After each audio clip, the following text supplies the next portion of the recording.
Ya pemirsa, kini saatnya kita akan mengupdate informasi terkini warga negara Indonesia di luar negeri terkait perayaan Idul Fitri di tengah pandemi khususnya di Rusia. Dan sudah bergabung bersama kami via sambungan Skype Duta Besar luar biasa dan berkuasa penuh Indonesia untuk Rusia dan Belarusia, Muhammad Wahid Supriyadi. Pak Wahid, selamat Hari Raya Idul Fitri, Pak. Terima kasih, selamat Idul Fitri buat kawan-kawan di Indonesia, maaf lahir batin. Iya, ini Pak Wahid terkait dengan Hari Raya Idul Fitri di Rusia sendiri ini bagaimana suasana yang dirasa atau suasana Lebaran warga negara Indonesia maupun warga Rusia di sana, Pak Wahid, bisa Anda gambarkan? Iya, suasananya prihatin karena tadi disebutkan ya bahwa di Rusia yang terinfeksi sudah 335.000 lebih, ketiga di dunia. Tetapi memang tren terakhir agak menurun. Dari kantor Mufti sudah menyampaikan untuk tidak ada sholat id. Biasanya itu sholat id pada hari biasa di Masjid Agung itu dihadiri 150.000 sampai 200.000 ya. Beberapa jalan di blok. Kita biasanya menyelenggarakan di kantor, di KBRI, kira-kira 400-500 orang hadir, diikuti dengan open house ya. Sayang memang kita tidak bisa melakukan, kita sendiri nanti halal bihalalnya melalui online. Kita jam 3, nanti 2 jam lagi kita adakan halal bihalal dengan masyarakat ya, tetapi dengan virtual ya.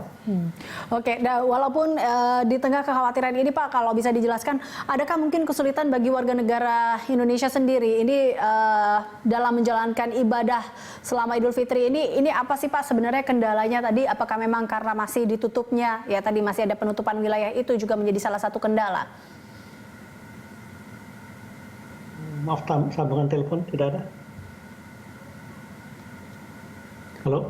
Halo, Pak Wahid. Ya. Halo, dengar. Ya, ini tadi mendengar dengan Anda katakan memang kondisinya sedikit mengkhawatirkan, tapi semangat Idul Fitri tentunya masih ada di sana.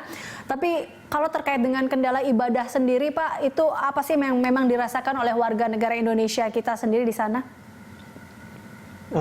Ya, permasalahannya memang kondisi di Rusia sendiri separuh, istilahnya partial lockdown ya, jadi tidak 100%, tetapi memang pergerakan itu dibatasi, dan kalau pergi di luar radius 100 meter itu harus ada izin, dan kita bisa minta izin dengan download aplikasi di kantor wali kota.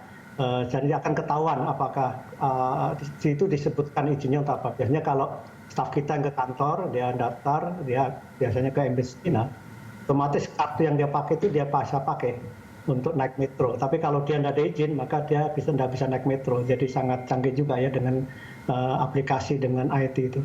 Tapi secara umum memang masyarakat memahami, apalagi 400 atau sekitar separuh ya dari sekitar 1.400 masyarakat kita mahasiswa, mereka tinggal di boarding yang sudah disediakan pemerintah, dan mereka juga masalah kebutuhan rata-rata dipenuhi.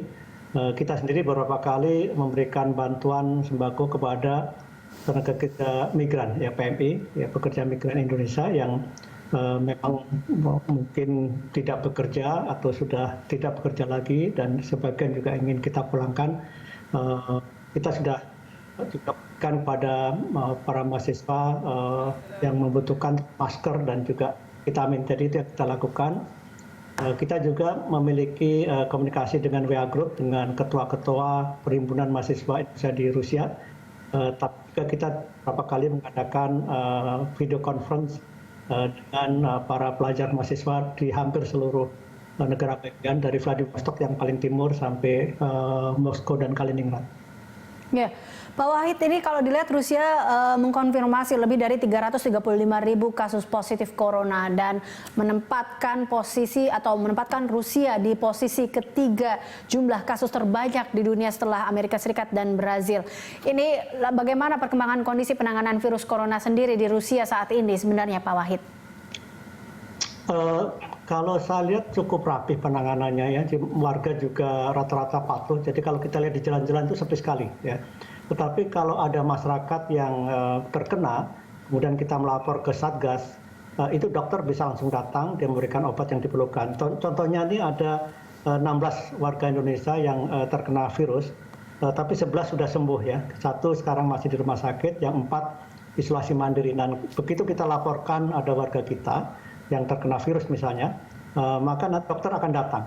Jadi kalau dilihat dia cukup di rumah saja, maka dia akan diisolasi di rumah selama 14 hari. Tetapi jika memerlukan bantuan, maka dia akan dikirim ke rumah sakit. Sekarang tinggal 1 WNI kita, kebetulan staf kita, staf KBRI. Nah, karena staf KBRI sudah ada yang terkena, maka kantor wajib ditutup selama 2 minggu. Jadi saya tidak bisa kantor, semua teman kerja dari rumah ya. Kita semua kerja dengan online system gitu. Tapi saya kira sistemnya cukup memadai, jadi kita tidak terhalang dengan pekerjaan itu.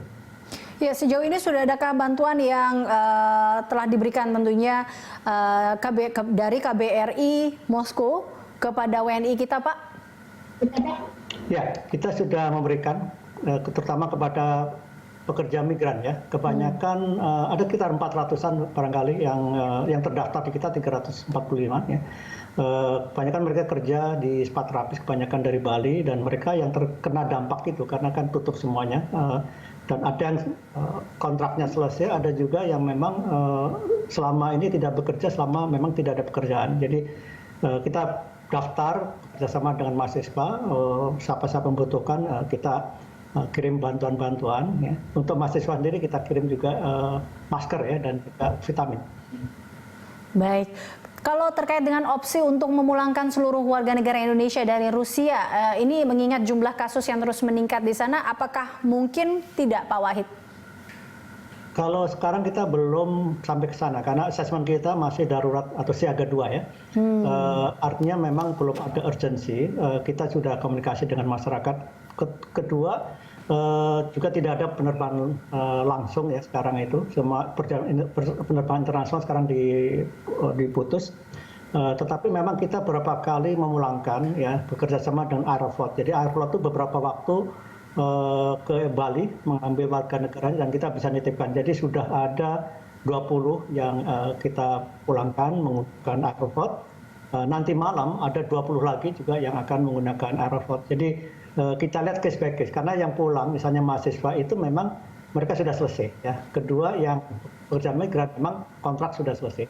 Nah, tapi yang lain juga menunggu sampai kehidupan normal, nanti dia bekerja lagi. Karena memang sebagian di beberapa daerah sudah ada relaksasi, tapi memang masih terbatas. Baik, terima kasih Pak Wahid telah bergabung bersama kami.